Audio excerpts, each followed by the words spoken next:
hate speech, ladies and gentlemen. The truth is not hate speech. That's why you tune into the Craig Bouchon Show. We only speak the truth. We get you the facts. Today is Freaky Fridays, ladies and gentlemen. And look, this is one of those days where I don't know too much what's going to happen because Eric Thompson, the producer extraordinaire, has things lined up. He's going to ask me questions about whatever he wants, and I'm going to answer them, good, bad, or otherwise. So stay tuned. Don't miss today's show.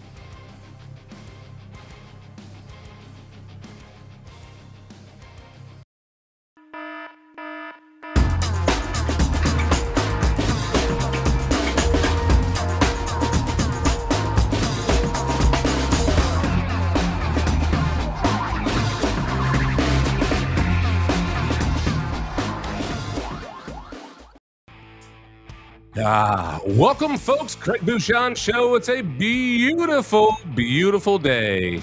It's Friday.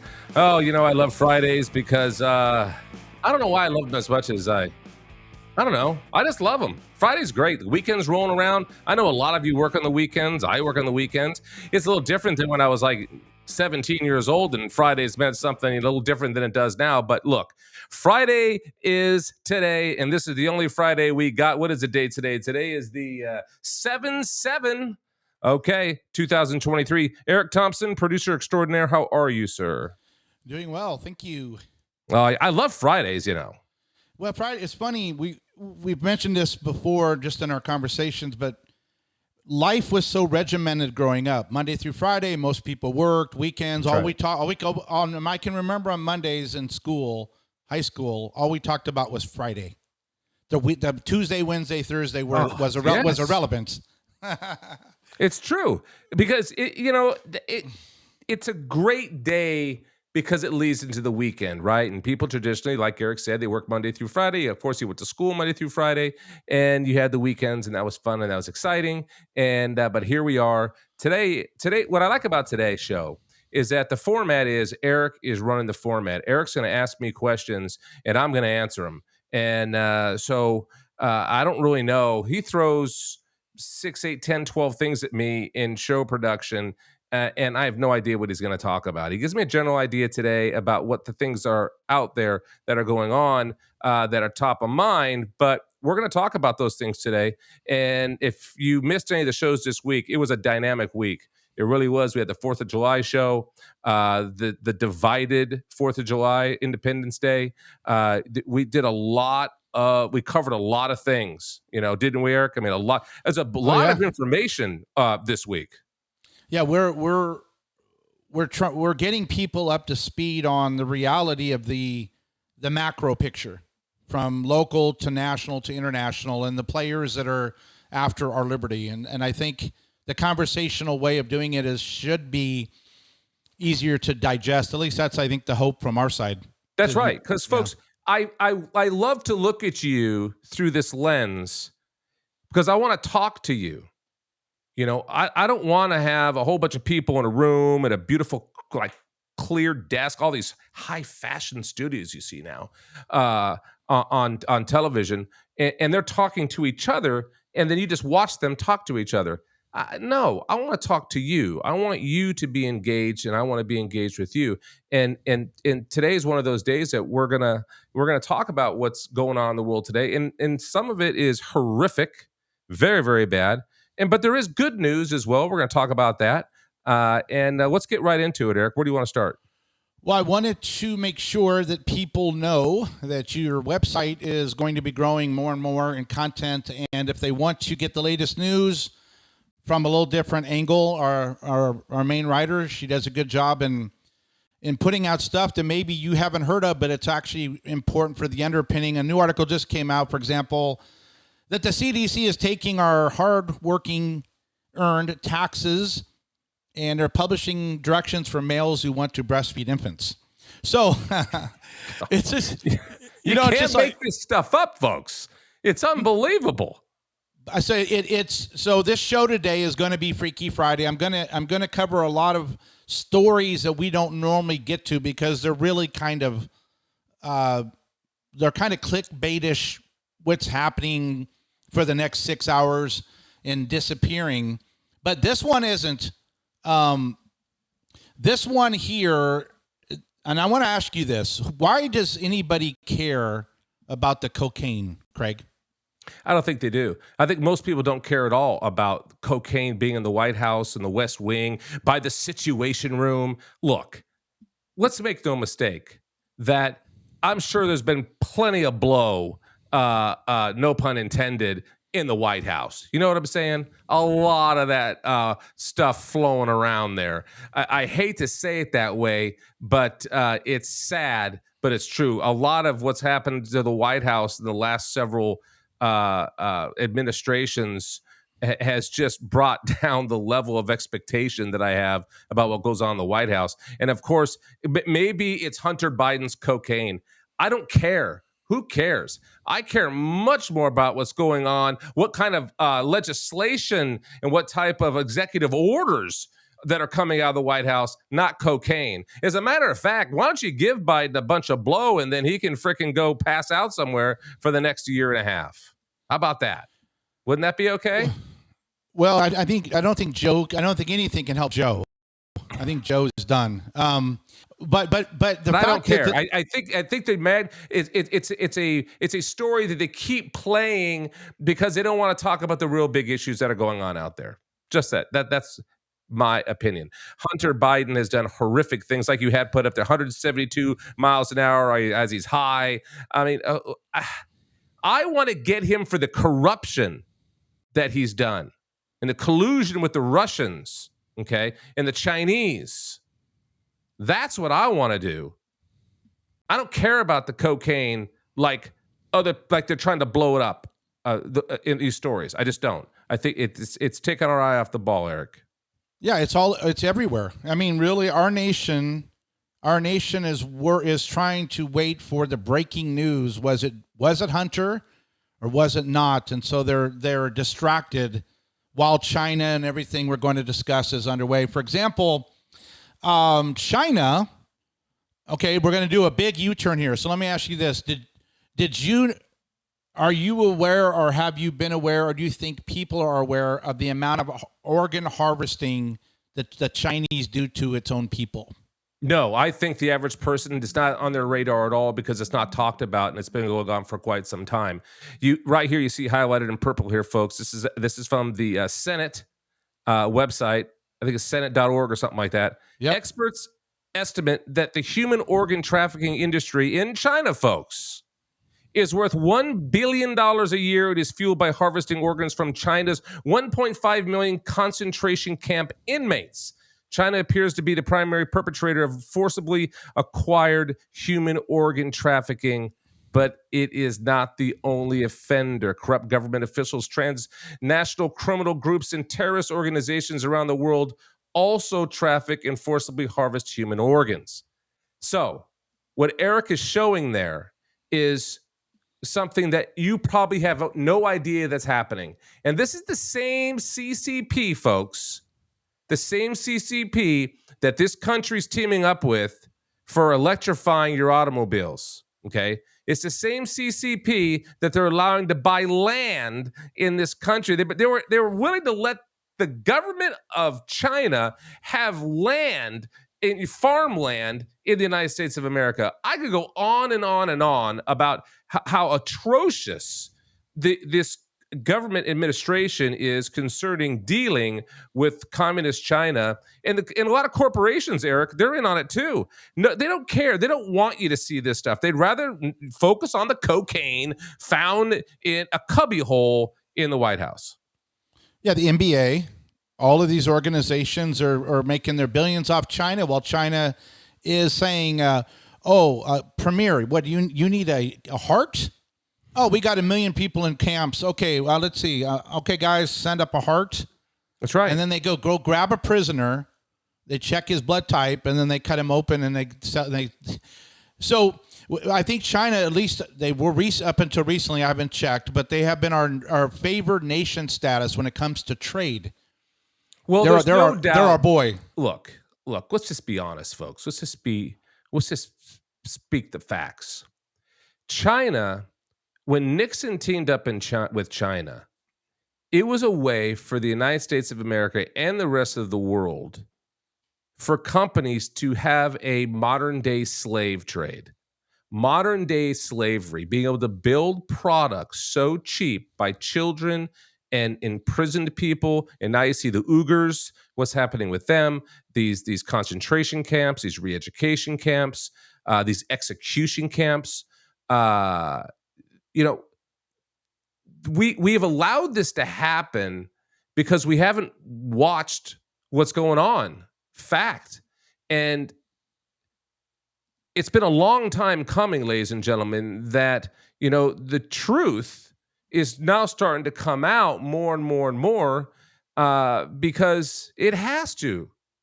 China has gained a very, very secure foothold in wanting to be the supreme power of the United States of America.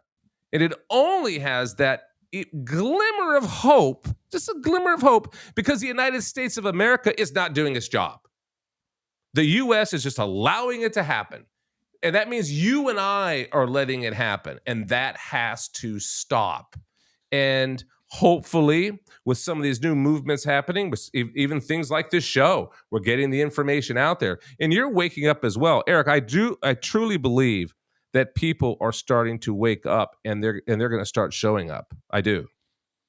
But then the compulsion has to be, which you talk about almost every show, is you need to call your local mayor. That's right. State representative, sign up on American, and you've got it. We have to say no China in the U.S. and quit worrying about it. Oh, that is xenophobic. You are racist. No, there's nothing China offers the U.S. that we couldn't do on our own if left alone. What you hear people say a lot is, it's over. They own us. China owns us. No, they don't, folks. No, we own them. Okay? We're the consumer. Think about this. We're the consumer. Let's pretend you're in business, right? Some of you are in business. But let's just really think about Economics 101. We're the consumer of the goods.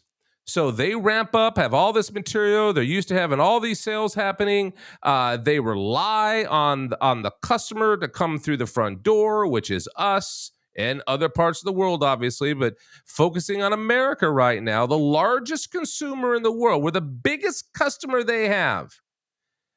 All of a sudden, those customers stop walking through the door. They stop purchasing things. They stop showing up. What happens? Well, the same thing would happen in any other business. The same thing that's happening with Target. The same thing that's happened with Budweiser. The same thing that's happened with all of these, with Ben & Jerry's ice cream. Talking about their stupidity of got to give the land back. It's Economics 101, folks. You have far more power than what you're being led to believe. So we are the ones in control, and we are giving our control to them because we are deciding that we no longer want to be the superpower of the world. How's that going to work out? No, folks. We need to be the superpower of the world. We need to be the number one, the biggest dog in the park, and we need to be the one protecting liberty across the world. And we can't do it alone, but we can darn well lead it. That's what I think, Eric. Okay, well, when we get back from the break, we'll give you a few minutes to regroup here. I'm gonna ask you some questions about what happened. Why did Marjorie Taylor Greene get the boot from a conservative group? Marjorie Taylor Greene. Oh, yes. And she's loved by many. She really is loved by many, but I'm sure. What jobs AI is going to take. We're going to talk about that too. Okay. So don't go anywhere. We'll be back.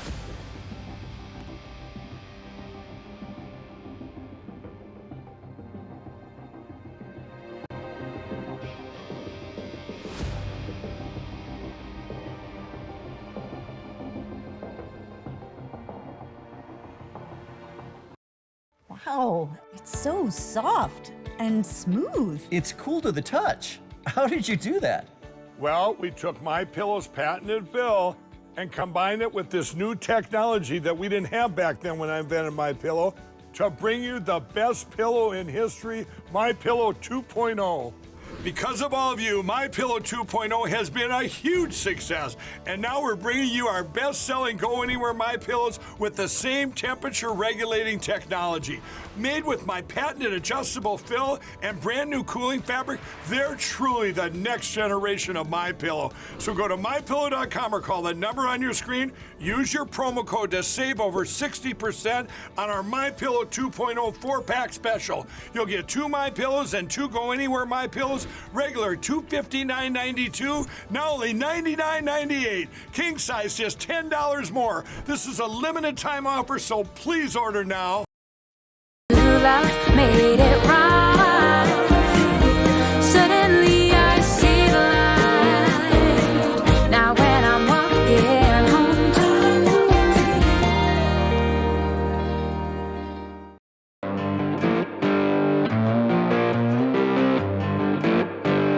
Welcome back, folks. Craig Bouchon Show. It's Friday, and it is a day to celebrate being an American. It is.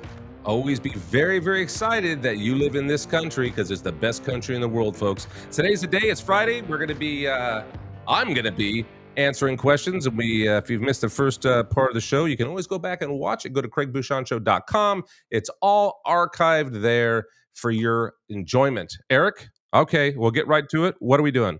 What's going on? Marjorie Taylor Greene booted from House Freedom Caucus. So I wanted to get your feedback on this because for about the first year she was in her position there, she was the fighter, the battler, the leader. You know, she was gonna kick butt and take name. But her morality, the longer we get to know her, for those who are Christian conservatives, she's not Our Lady. So what's your view on Marjorie Taylor Greene getting voted out by the Freedom Caucus this week? Does it say the specific thing that, is it because of her divorce, her infidelities, her sarcasm, her abuse of, of people in chambers, or is it all the above? Well, the vote came, according to Politico, the vote came after she called Boebert a little bitch on the House floors, and then she got voted out. So Politico said, what's happening? A member of the House Freedom Caucus on Thursday confirmed that a conservative group had voted to boot Representative Marjorie Taylor Greene, Representative Georgia. Vote first reported by Politico. Quote, a vote was taken to remove Marjorie Taylor Greene from the House Freedom Caucus for some of the things she's done, unquote, said Representative Andy Harris of Maryland. Well, look, I'm always mindful that the representatives are voted in by their districts, by where they live. And it's up to those people to say whether she needs to be in office or not. It is not. I'm pretty defensive on what happens to representatives when they go to Washington, because you can be bullied out of Washington. And so I'm not saying that that's necessarily what's happening here, but Marjorie Taylor Greene has done some very, very heavy hitting in defense of what's going on in this country, while apparently she's having some pretty dramatic things going on in her personal life and her attitude. And let's just say she can be very gruff. There's no doubt about that. So what I'd like to see happen is what are the people in her district going to do? Where she lives, that's where the rubber meets the road. So it's questionable to me, Eric. I mean, it's up to the people who voted her in. Why they voted her out and what she said. So many things happen in this country, folks. And we say the Christian right. I mean, what are we doing as Christian right? Well, we got to make sure that we make that even across. We do that. We exercise that authority. Okay, if we're going to go after Marjorie Taylor Greene, which is fine, as long as everybody's gone after her in the same way. Everybody. And Washington's going to be a very, very empty place. Not saying that's a bad thing, but Marjorie Taylor Greene said out loud and on camera what many of these people say off camera. They're vicious. They're cruel. They will eat their own. The rhinos will destroy Republicans. That Republicans that you and I like, they'll hunt them down and they will do everything they can to get rid of them. So, Eric, I'm very. It's a slippery slope. Okay. Because we got to make sure if we're going to hold one person accountable who's saying stuff out loud and can be a little bit boisterous for sure and abrasive, make no mistake, ladies and gentlemen, these people that are being so nice and saying that, oh, it's horrible what she's done. Many of them are vicious behind the scenes, ladies and gentlemen. They don't care about you and I. Now, I'm not saying in this case that they're all the way. I'm not saying that at all. But it does happen. So don't be fooled by their crocodile smile, the crocodile tears that are going to be shed. So that's what I think, Eric. I think that it's a slippery slope. Seriously. Yeah, for me, the Freedom Caucus tends to be more conservative, and you don't have those kind of boisterous people with bad reputations going around them. So I think they just wanted to separate her. I'm just saying, though, that more. I was talking about the electorate. I was talking about the people. If they're going to say that she has to go for these reasons, then we got to take every other politician has to go through that filter. Except the Freedom Caucus is small. It's a small group of people that are kind of signed an American type of I commitment. get it. No, I get that completely. Yeah, okay. I understand. I'm not saying what they did is it's a club. It's their own little team, and they need their team to kind of march to the same rules, to the same beat of the drum, and I get that. And she's a little radical, no doubt about that. There's no doubt about it. But so let me ask you a question, and I'm not gonna. I'll let you have wiggle room here. Okay, I wouldn't want her on my team. Okay. Do you think because her 3-time affairs on her husband, the divorce, all these moral collapses taking place now, not in the far past, but currently underway. Do you think conservative groups should want her in? Would that be such a distraction for their agenda that they couldn't be taken seriously? Okay. It goes back to my original point. She's voted in by the people where she lives. It's up to them. If they feel like the way you feel, Eric, and they feel that they don't want her there, they can repeal her. They can impeach her. Right. That's up to them now. I always revert to the people, to we the people. They have to do their job the way they want to do their job. Now, I can have my opinion on it, and I could say, I wish these people wouldn't do this. And if I, like you said, Eric, I wouldn't want this person on my team. Well, that would be, if you lived where she's at, then you would probably be one of the people out there saying she's got to be removed from office. That's what has to happen in our society. You go through the system, the judicial system, if you will, and that is for voters is to say, you know what? I don't like what you've done. I think that it's ridiculous that you've had these affairs, adultery, all these things are horrible. It's bad for not only the party, but it's bad for society. We're going to remove you. That's it. That's what has to happen in a representative republic. Okay, next story. This one we should all agree on, but believe it or not, this is actually really happening. In Colorado, an employee was told that a guy was stealing $500 in laundry detergent. So he filmed him so the police could have a record of it. So what do you think, Craig, of the fact that the guy stealing the soap got away with it, but the guy that filmed it got fired? Okay, and that is in Colorado, you said? It's in Colorado on Father's Day. Perfect example of what used to be a great conservative state years ago that is just sliding down this horrific slope of liberalism. And so it's a perfect representation, folks, of where we're at in our society today. That the very person that works for the company that is being accosted by this person stealing all this laundry detergent must apparently have a ton of laundry to do, or he's going to go sell it on the open market somewhere. Maybe there's some black market of laundry detergent that I don't know about.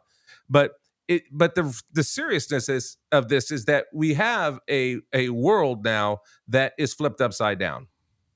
Okay. The world is upside down, and I'm tired of the blood rushing to my head. I've said that for probably 12 years. And this is a perfect example of it, Eric. There's no way at all that the person should be fired for taking a picture of this person.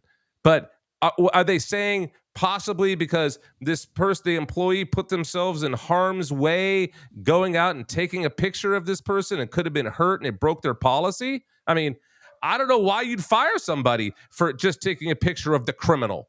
Makes no sense to me at all.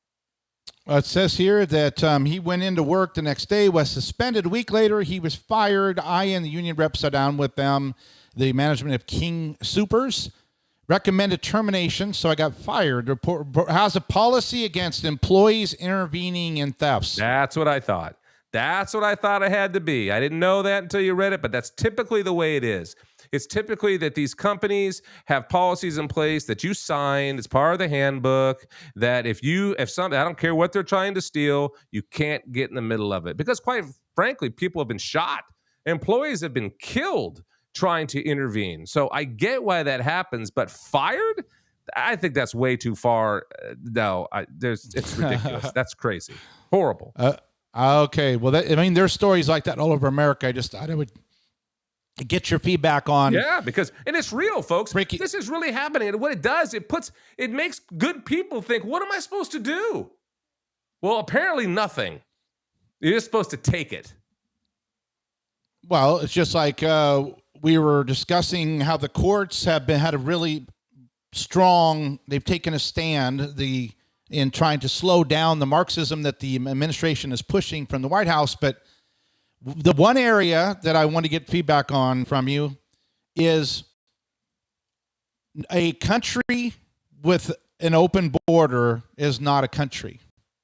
That's right. So according to Breitbart, and they do a lot of work with DHS, people that worked in immigration reform, that there's the Biden administration has processed 2.2 million. Those aren't the getaways, just in the 2.2 million that they've caught and are tracking, there's murderers they're finding out now that are in the midst, walking around our country, that killed people in El Salvador, killed people in Guatemala. They come up, they get rushed through on this Biden plan called, it's called the Alternatives to Detention Program. And in the rush to get people in, not detaining them, in December 2021, a 31-year-old illegal alien named Miguel Angel Ganeo crossed the U.S.-Mexican border in Texas. Come to find out, after they released him into the country, he's actually wanted. 4 months earlier, he murdered someone in the Dominican Republic. And so now he was walking around the country. Fortunately, they caught him in Springfield, Missouri. Okay, so what is your question for me? What do you? So my question is, why isn't I'll put it this way. What are the top 3 priorities that you think the people that listen to the Craig Bouchon show? What are the main 3 things that should be on our radar on the radar? Easy to answer. Number 1, sovereignty. The reason that this is happening on the border, folks, is because we have a government that is not enforcing the sovereignty of the United States of America. So sovereignty is the number 1 thing. That is the border going around. It is around this country. So sovereignty is number 1. Number 2 is the rule of law. Okay, where we're not enforcing the laws that are on the books. We have legislators that have passed laws for decades and for centuries in this country that says that you cannot come across this border illegally. Okay, and they keep acting like we need to have brand new laws put together. We have to have reform for these illegal aliens or these migrants that are coming across, these people that are they're leaving these countries that are so oppressive. And so because we don't enforce our law, okay, which is connected right to our sovereignty, by the way, folks, they're right there with each other. This is happening. Okay. And the third thing is us. We have got to get engaged. Getting engaged is not just voting once and then going back to your life. It's staying engaged with what your leaders are doing. If you live in a border state, you need to be on the phone, emailing them as well, doing everything. You send letters, snail mail, inundate them, these people, with how upset you are and how this cannot stand. And those three things would do so much to fix the issue. Matter of fact, it would fix the issue, because if you protect your border, if you take sovereignty seriously, and we the people are engaged, we're going to fix this problem, folks. And yeah, he's got it up there right now, AmericaICAN.com. So go to AmericaICAN.com, sign the oath. We had some issues with it. So if you tried in the past and were frustrated, it's fixed, okay? We get inundated sometimes. People try to sign. That's fixed. You can do it. Go on there, sign it. You can get the plaque. Obviously, the plaque is fantastic. Citizen oath right there. And then, of course, we have the candidate oath as well. So that's about you and I. That's why we do this show, is to help steer you towards AmericaICAN.com. And you will start having the upper hand in this poker game that we seem to be losing consistently against a stacked deck. So, okay, there you go. That's what I think, Eric. Okay, now here's something that I think is not being reported on. Okay. Okay. What do you think, or what should be done about the idea that our public education system is pouring out uneducated youth, not taking into account that AI and robotics are taking the low-skilled wage jobs that people that are not educated would typically work? Why isn't there an urgency to say stop the press today, because we have this collision of technology with poor performing students all happening at the same time? Why isn't that why aren't alarms going off for parents around the country? Well, I think that they haven't been able to see. Well, let me say it this way. The education system, and I've said on the show before, is the indoctrination system now. Okay.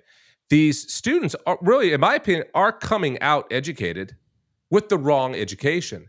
When you're indoctrinated, you are educated with the lie.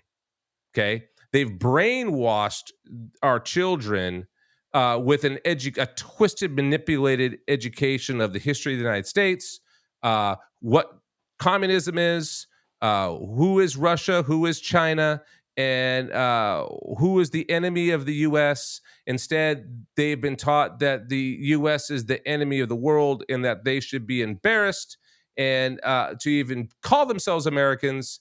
And so it's parents now, and really, quite frankly, it was COVID, folks. You know, Eric, when COVID happened, look, people get busy. They're working. They go to work. They got multiple computer screens up there. Every computer screen, by the way, is another person's job, just so you know. So if you have 3 computer screens, that's 3 jobs. All right. So people are busy. People have been dropping their kids off to daycare for decades now. Since the latchkey kid stuff, the kids have been indoctrinated by the left for a very, very long time. We've covered it on the show, folks. We've covered back as 1984 was a big, big year for a lot of this stuff that would really start to get some momentum. So, that's where it's at, Eric. I mean, it's the indoctrination of the citizen and the children of this country has been going on for quite some time. He has, what do you hear from Zippia? 35 plus alarming automation and job loss statistics. Yeah, robots, machines, AI coming for your job. Yeah, I mean, look, if you're working in a job right now that is zeros and ones, okay, it's code, it's math, it's evaluation of statistics, if you're an accountant, if you're a manager that just sits all day and does spreadsheets and does all that stuff, and has to have this crystal ball prediction of, how many things are going to sell this month? What's your profit margin going to be? What did we do last year? What did we do 10 years ago? How do we compile all that? And you're sitting there, okay, I'll get it all. AI is going to be able to do it just like that. Just like that. and it's going to replace those jobs just like that. Matter of fact, I bet some of you right now have a job where AI is already doing part of the work to assist you. It's just helping you. That way, you could do your job better. Incorrect. You are teaching the AI what you know because it doesn't know it. It has to learn it from somewhere, and you're teaching it, and then it's going to replace you. That's just the way it is. And so we got to do something about it. And that's a complex situation. What's weird, Eric, is that it's the labor job. It's kind of flipping. It's like the white collar jobs for years is what everybody need to have. You got to learn how to read all the spreadsheets and the data. And can you build a PowerPoint? Can you do that? Because if you can't do that, do you have your master's degree? Because you really need your master's degree in economics because we got to do a lot of formulations in math. Okay. No, now AI can do it just like that. And what AI can't do very easily is dig a ditch and lay some pipe and put it in the ground. Take some pipe and go to a house and go under the home where there's a leaking pipe and fix that. AI is not doing that for any time soon. Okay, so it seems, Eric, that it's the menial labor jobs or the labor jobs that are going to start being the job that you have to have, and that Harvard degree that you have with all your statistical analysis, you can be replaced in a heartbeat. Yeah, the degrees. I think the degrees will have little value in the future because they're saying here that 25% of U.S. jobs are already experiencing high levels of disruption due to automation. Absolutely. 36. So the fact is look at here. Now this one I thought.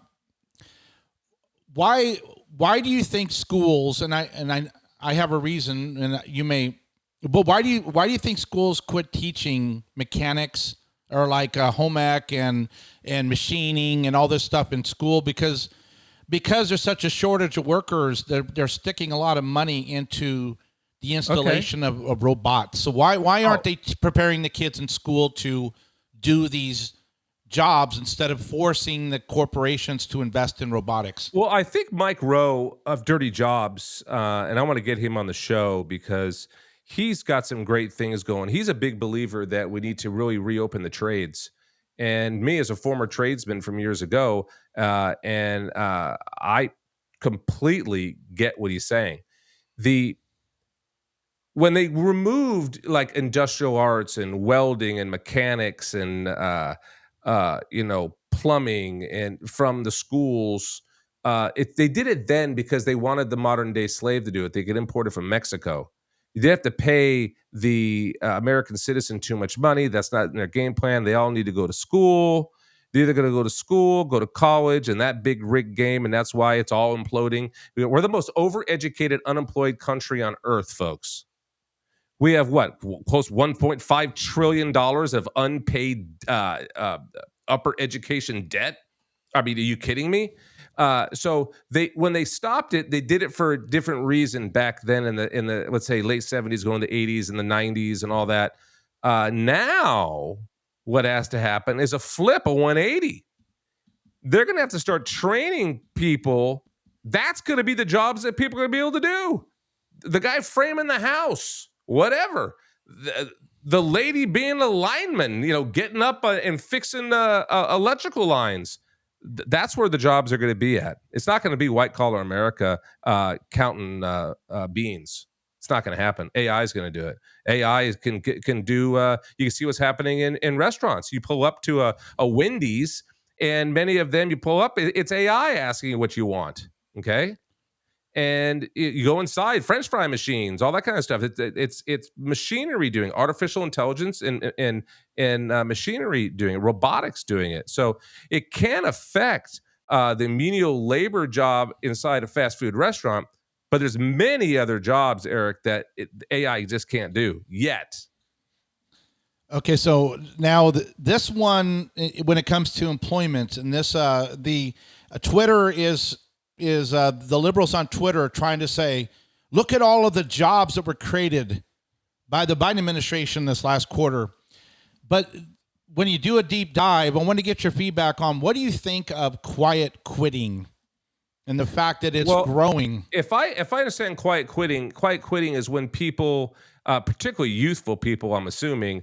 I don't think a 65-year-old is quiet quitting. I think it's this new age thing where people show up to work a little more disheveled. They're not combing their hair. They're not shaving. They're not looking appropriate. They're underperforming on purpose. They're making mistakes on purpose. And then they're really trying to hurt the company while they're exiting. Is that kind of a general understanding of what quiet quitting is, or do I need to know more? Yeah, quiet quitting. When I've spoken to them, according to Gallup, I've been in California. I would ask them, quiet quitting from what they're telling me. It's normally a kid with a pierced nose and blue hair, and Of course, and tattoo on their forehead.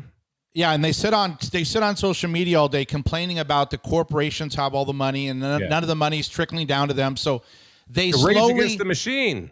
That's right. So they do the minimal amount of, they do a poor job at their job as they're working towards getting let go. Right. Is And, there- and is it because they want to be fired so they can collect unemployment? Or No, or, they want to stick it to the corporation the and make them not as profitable, and they Look, want to okay, hurt. all right. Well, let me flip it around a little bit. Is it true? Is it true that companies have taken advantage of employees? Absolutely. 100%. Have people been underpaid in this country? Absolutely. No doubt about it. Do we need more that popular word equity? Well, I like equity in my home. I would like equity is not a bad thing. It's the misuse of equity.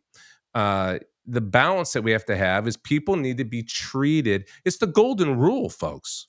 I mean, this is a majority Christian nation. Much of this stuff is happening in our society. We've lost our way from the golden rule. We've lost our way. We're supposed to treat people the way we want to be treated. And these big corporations, they don't care because it's the stockholder that they're beholden to, not the employee. The employee can be pushed aside in too many of these companies and they'll replace them with the next cheapest thing, whether it's AI, robotics, whatever.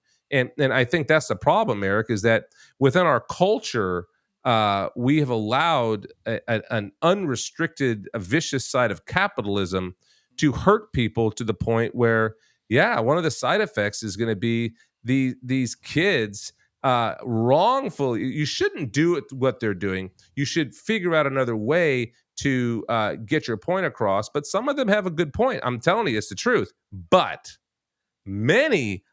too many kids are just lazy. They don't care. They don't want to. They don't want to work. They'd rather be home playing video games and doing whatever else than work. They believe they deserve a handout. Okay, and God forbid they went to college and graduated with a worthless degree, and now all of a sudden you got to pay them $80,000 a year out of the box, or they're not showing up. And you want me to work on Saturdays? What are you, crazy? So it's not an easy question to answer, Eric, because there is some truth on the other side that corporations have treated employees very poorly. Well, Gallup in this poll, they found out that at least 50% of the U.S. workforce are quiet quitters. 50%. Now think about that. 50. Go on. What else are they saying about that? Well, they're saying that the trend toward it, the idea spreads virally on social media that millions of people are not going to work beyond at work and are just meeting their job description, and this could get worse. So half of them, 32%, let's see, U.S. engagement took another step backwards during the second quarter of 22, with the portion of engaged workers remaining at 32, but the proportion of actively disengaged workers are 18%. So you have the ratio of actively disengaged employees is now 1.8 to 1 who's actually trying at their job. Well, right. Well, now when the numbers are that high, that tells me there's a problem. Yep. Not just a problem with the people, by the way. There's a problem with the system.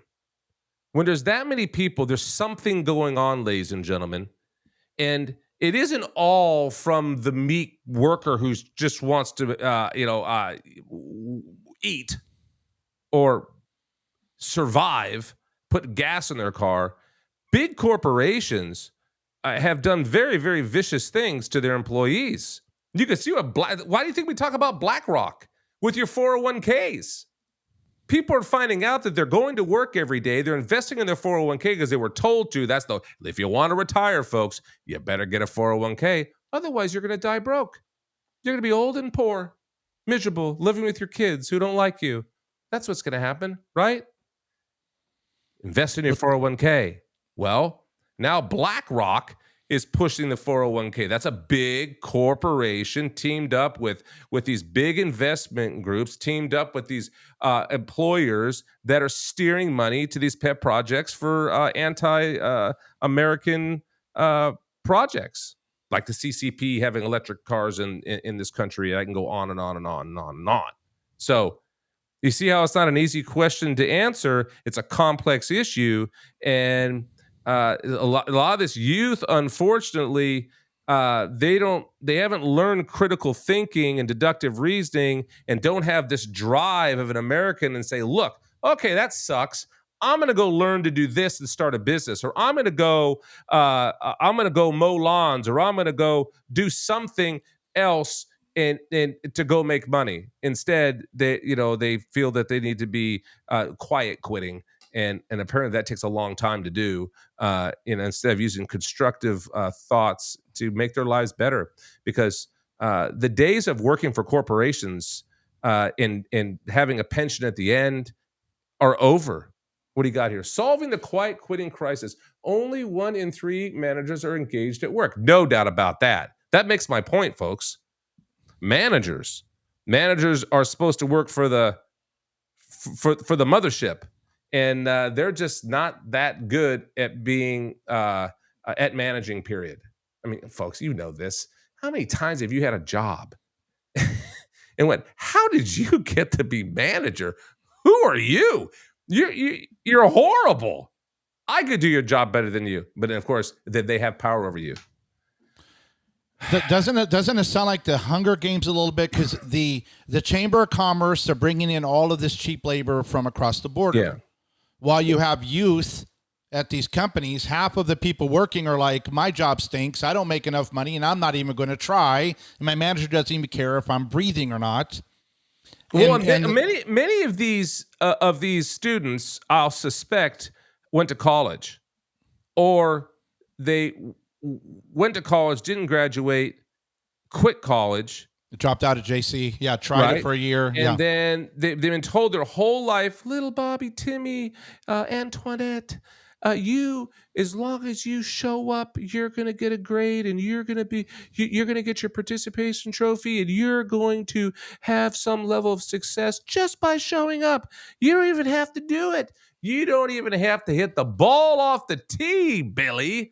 You still get to run to first base. Well, these are the kids we're talking about. These are the kids that have been coddled, what they call helicopter parents, all that crap, okay? Look, the fact is, there are some people in this country, they're going to have to suck it up, or they're going to get bulldozed by those who do suck it up.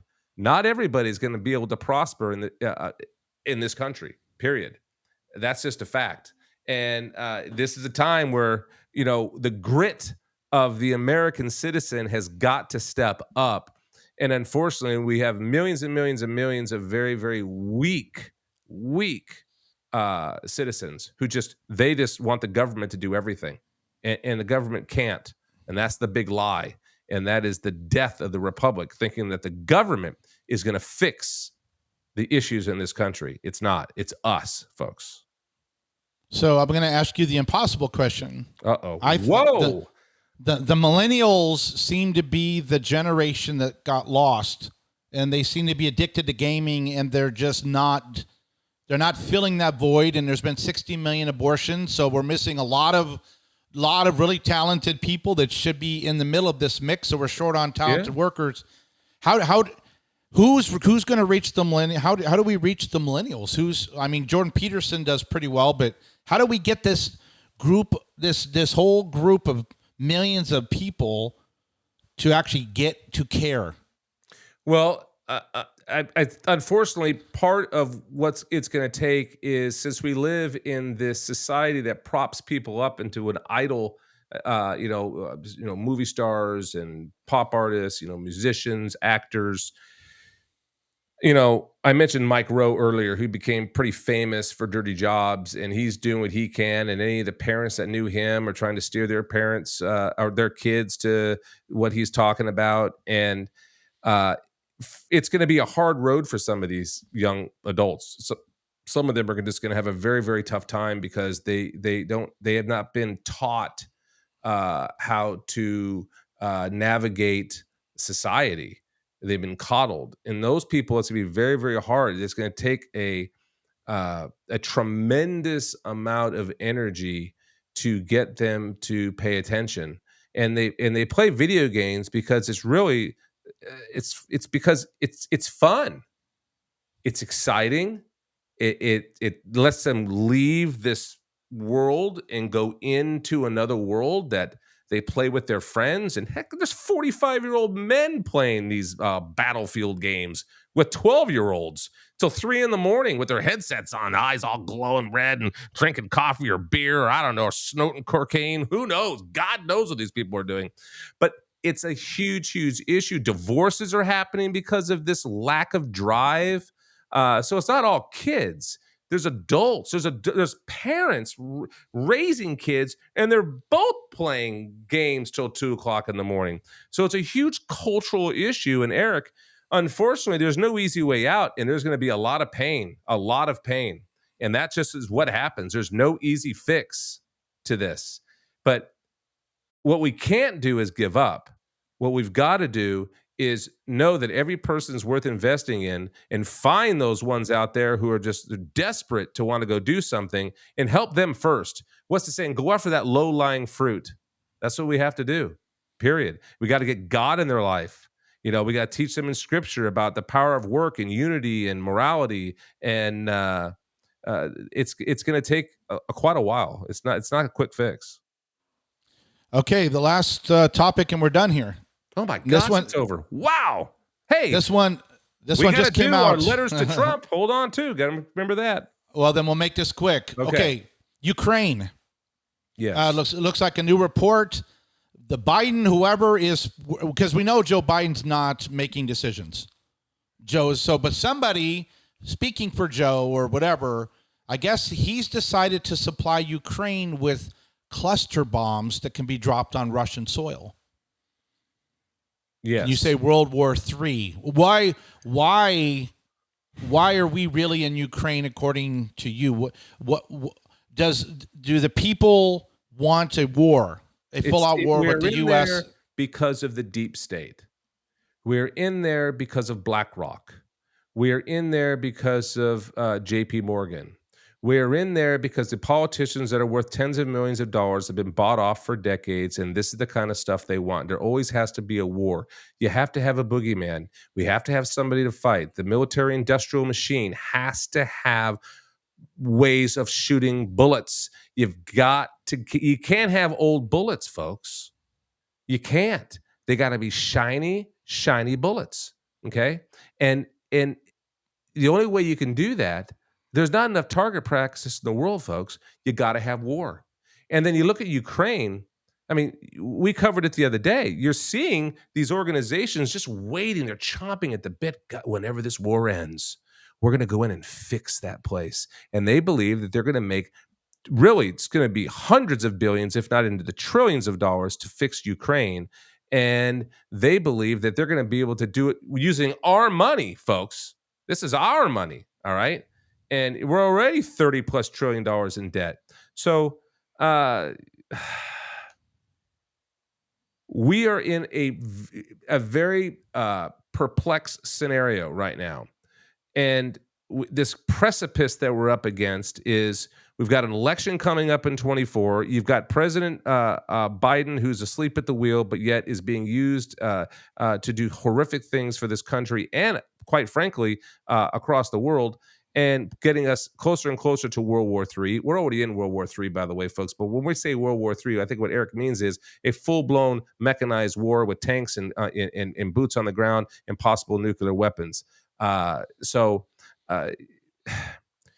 We're in a very, very complex time right now. And then on top of that, you have President 45, who's up to be put in prison for decades we're acting like a banana republic. So you can tell that we are under attack, and World War III has already begun because there's way too much stuff going on, Eric. Okay, then now it's time for the Trump letters. Oh my gosh, yes. Oh, the letters to Trump, folks. See, it makes me feel good now. And on a Because positive I can note. feel, it's a heavy burden that I take. And, when Eric and I put these shows together and we want them to be, gritty and you get the information you need, but my gosh, it's so Depressing. dark sometimes. Okay. Letters to Trump. Oh, this is really good. Okay, so I've got my my little marker here. Who we got today? Let's see who this is. We're going to be talking about, let's see. Is that Malcolm Forbes. You know Malcolm Forbes. Maybe you don't, but look him up. Malcolm Forbes. When was this? This is July 31st, 1984. What does it say? Of course, anything that so joltily reminds us of the wee balance by which we all hang is disconcerting. In the case of my recent separation from my motorcycle, one happy result has been to truly enjoy such thoughtfulness as yours. Talking about Donald Trump. Thoughtfulness of yours, Donald. And it says, I have to share one note received. Quote, our son was also injured 6 years ago, hit by a car. He hardly got any calls or cards and was upset by that. So I try to make others feel someone cares. From now on, thanks to you, Donald Trump, this sinner by omission shall make a similar resolve. We all learn the hard way that such expressions of caring do lift the spirit. Many thanks, Malcolm S. Forbes. So Donald Trump was there, at a dark time in his family's life, and Donald Trump was there. And he also writes here, President Donald Trump writes this about Malcolm Forbes. He says, Malcolm Forbes always treated me really well. He often invited me on his yacht to cruise up to West Point along with other friends. He was a very gregarious person who managed Forbes magazine well, but that was a much easier business then. Magazines made a lot of money, whereas today, very tough. Malcolm was very proud of his family and had great confidence in Steve, who also did a fantastic job with Forbes. When I married Melania, Steve presented me with his father's motorcycle as a wedding gift, which I still have and one day will put on display. Well, there you go. Look at that. Another friend that liked Donald Trump. And it's just interesting to go through this. It really is. And boy, some of these people in this book, folks, they hate Donald Trump. They hate him now, they say. But it's all fake. Trust me. If he wasn't the president, he wasn't trying to rage against the machine and drain the swamp, they would love him. And real quick, before we go, I showed this in the beginning. Truth is not hate speech. I have mine on. I love it. There's many different styles of it. You can go to my Spreely page, my Facebook page. You can see it on Cost Club. Go buy yours today. You're going to love it. Just wear it everywhere. Be proud to talk about the truth is not hate speech. Well, there you have it. Whew, that was an hour. I guess we did it. Eric, thank you, buddy. Yeah, and make sure, again, you guys head over to American I Can. Yes, American. Beautiful. That's right. American. Sign the oath. That's right. Yeah, let's see how many people we can get to do that. So just go to the homepage, click on the oath, and sign that. But no, it's been a good week. Yes, big week, exhausting week. By the way, folks, a lot covered. It's a lot, and it's and we're going to be able to fix this. I promise you, we're going to. And just like Eric said, go to AmericaICan.com. That's the candidate oath right there. There's a citizen oath. Take it, sign it, take a screenshot of it, buy the plaque. It's laser etched. It's fantastic. And it helps us, folks. We have very few ways of really generating revenue, and we purposely don't want to be out there trying to mooch to get every second run a commercial. Give me money, give me money. But there are things that you can do to help us. And if you feel you want to donate, you can go to the donate page right on my site. Anything that you can donate, there's nothing too small. We appreciate it. God bless. We will see you on Monday, folks. Have a great weekend. It's Friday. See you soon.